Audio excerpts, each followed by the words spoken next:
Astaghfirullahaladzim. Astaghfirullah. Astaghfirullah. Astaghfirullah. Astaghfirullah. Astaghfirullah. Astaghfirullah. Astaghfirullah. Hanya Allah yang tahu bagaimana perasaan aku sakit. Sakitnya perasaan aku ni. Siapa yang tahu? Siapa tahu?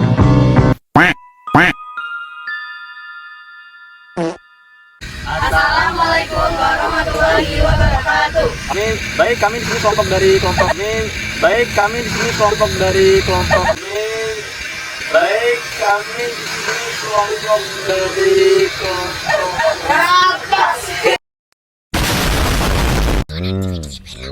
Macam tak betul je budak ni. A few moments later.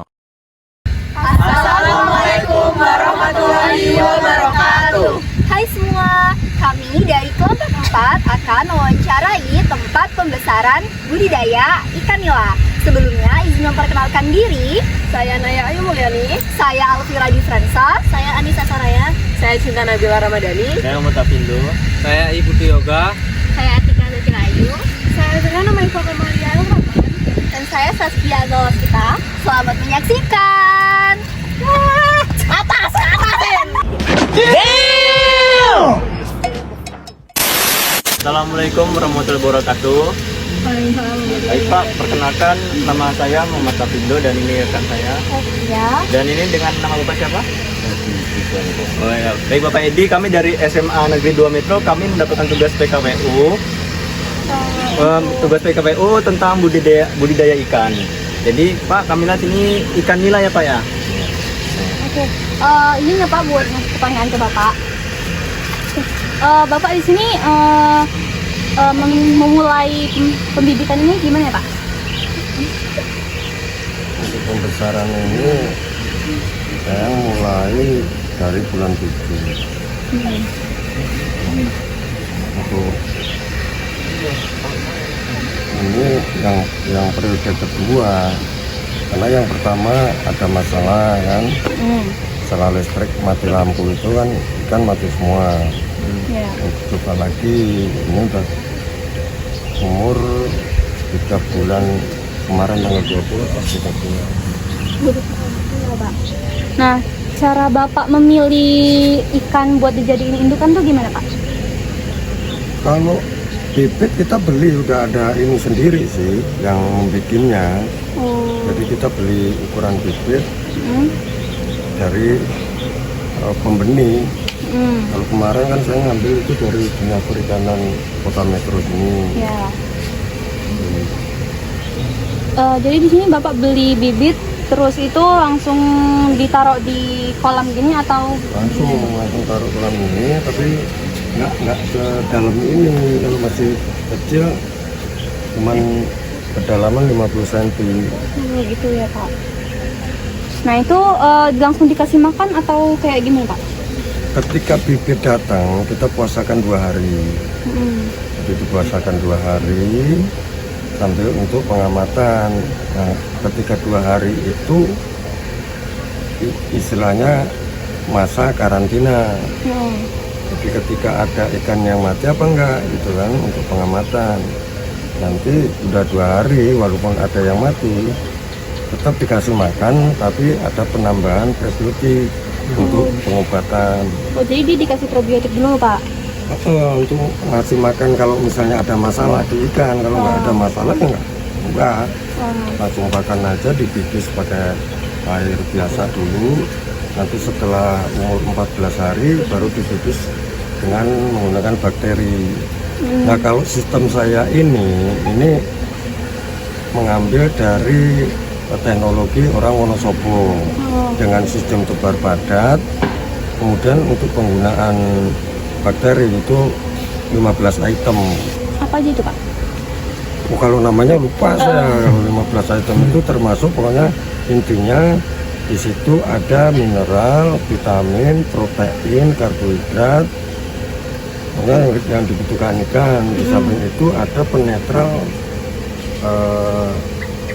bau amoniak dari kotoran itu sendiri, termasuk itu. Habis karantina itu gimana Pak? Atau langsung ditaruh di kolam?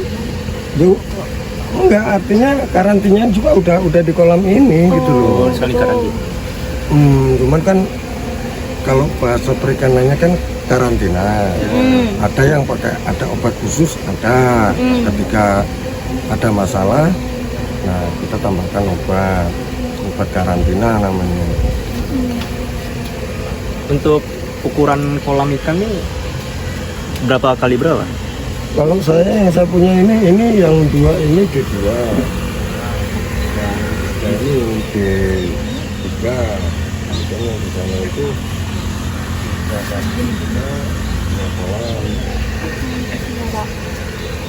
Nah itu buat pakannya Bapak kasih apa? Bahkan pakai pelet pabrikan yang sesuai standar. Kalau nila ya kita belinya pakan untuk nila, kalau untuk lele kita belinya untuk lele, karena kalau pakan lele dikasihkan ke nila nanti akan timbul masalah. Memang secara pertumbuhan cepat, cuman kalau dengan sistem bioflok ini penggunaan pakan lele itu hanya untuk memacu pertumbuhan dikala 1 bulan dari 0 tebar.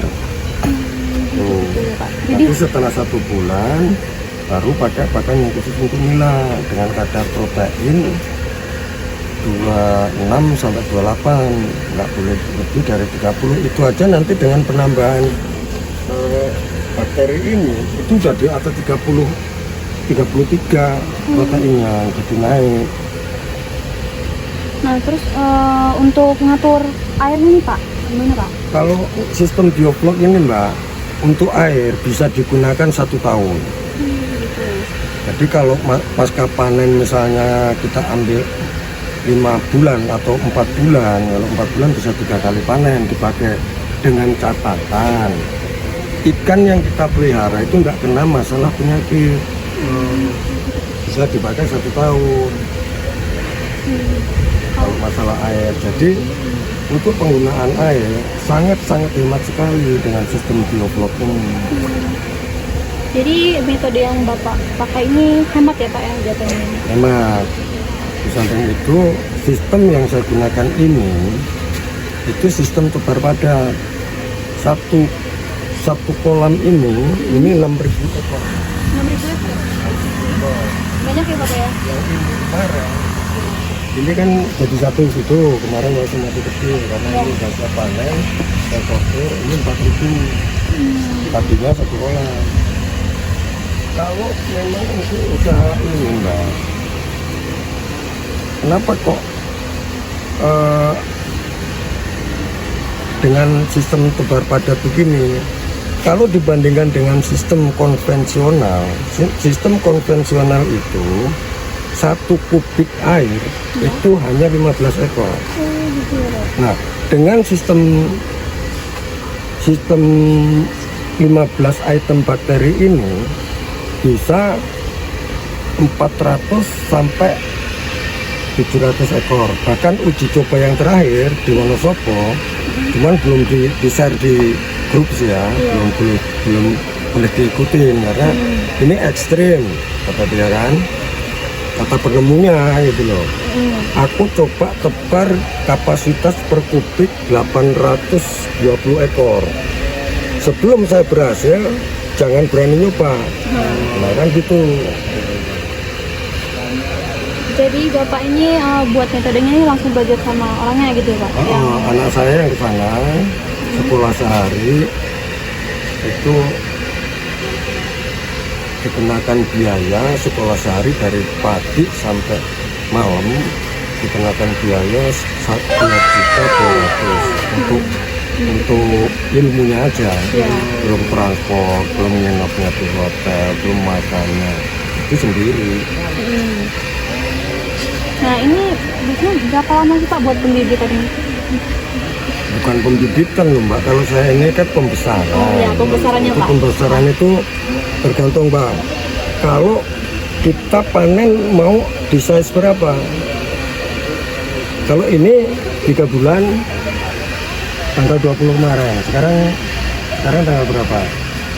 Ini udah size 5 sampai 7. Udah siap jual. Nah, Kalau kita mau bikin size 1,2 kilo, itu kisaran 6 sampai 7 bulan. Itu tergantung dari petani itu sendiri, Mbak. Nah, kenapa? Dengan sistem tebar padat ini, kalau 1 kubik ini 1 meter, itu kalau 1 kubik diisi 1000, kalau kita bikin size 5 aja, itu 1 kubik menghasilkan 1 kuintal. Kan gitu. Makanya usaha ini sangat menjanjikan. Gitu. Nah, buat Bapak beli kayak bibitnya gitu, berapa sih Pak? Kalau bibit tergantung ukuran, Mbak. Ini yang pas ini kemarin sama itu ada 150 per ekor. Nah, kemarin aku beli lagi yang lebih kecil, itu 100 rupiah per ekor. Tergantung ukuran. Nah, yang jadi masalah kalau di Lampung ya, itu memang kendala bibit. Itu kita belum bisa milih sesuai kemauan petani, karena masih sangat kurang sekali. Padahal kalau kita lihat di DBI itu lahan aja 1 hektar, itu aja inden dulu nggak untuk bibit. Makanya kalau ada orang berminat untuk pemijahan, pembibitan, peluangnya juga masih sangat besar. Sedikit ya Bapak ya? Iya. Jadi Pak, apa keistimewaan ikan nila sehingga banyak dibudidayakan, Pak? Kalau keistimewaan ikan nila, mungkin ya mas-mas mbak-mbak yang pendidikannya mungkin lebih tinggi dari saya, itu jelaskan yang namanya ikan itu kandungan protein, vitamin itu lebih banyak. Terus kalau dari faktor rasa, memang lebih gurih, lebih lembut. Beda dengan ikan gurame, itu kan sejenis. Cuman kalau gurame itu masih ada uletnya. Kalau nila ini empuk, gurih, ada manis-manisnya. Kalau secara rasa memang jauh. Makanya sekarang banyak dibudidayakan dengan sistem bioflok ini. Bahkan yang sistem plasma dari Pertamina Surabaya itu untuk ekspor ke Arab Saudi per tahun 300.000 ton. Boleh. Itu belum cukup untuk Arab Saudi, belum negara lainnya. Makanya kalau kita lihat di Lampung ini yang punya kolam kayak gini baru berapa orang, Mbak? Iya. Cuma kalau saya lihat di YouTube itu yang kelas sultan itu ratusan loh satu orang punyanya. Itu aja kok masih kurang gitu loh. Kan gitu.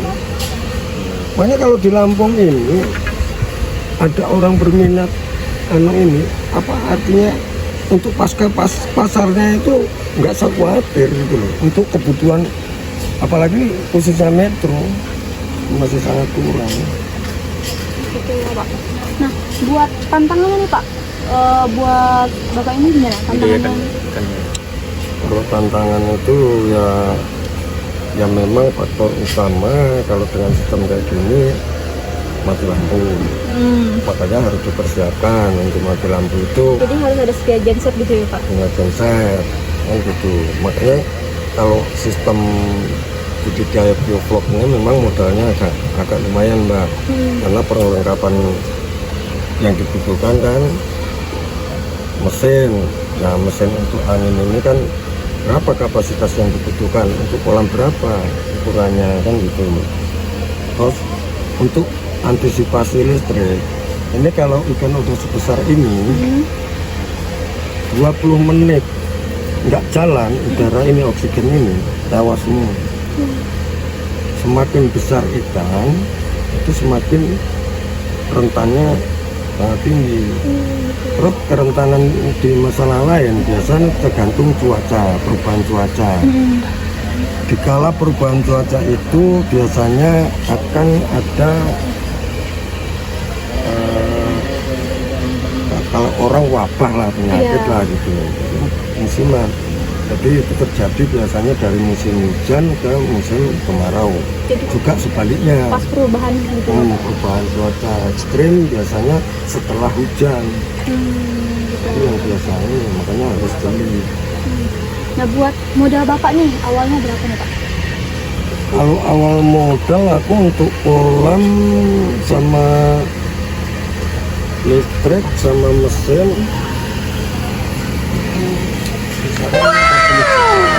Boleh. belum ikan sama pakan.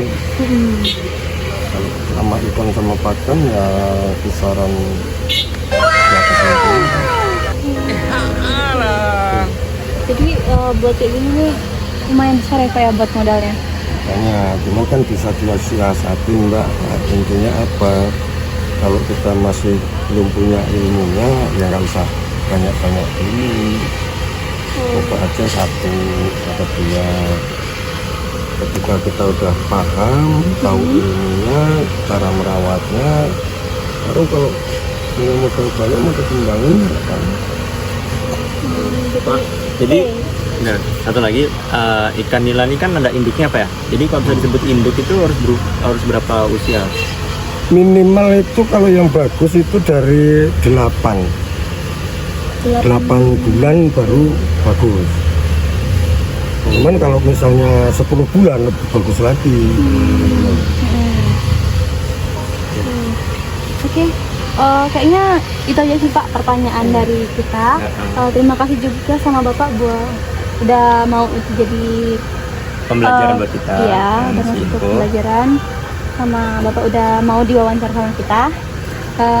Kami akhiri. Ya, Wassalamualaikum warahmatullahi wabarakatuh. Waalaikumsalam.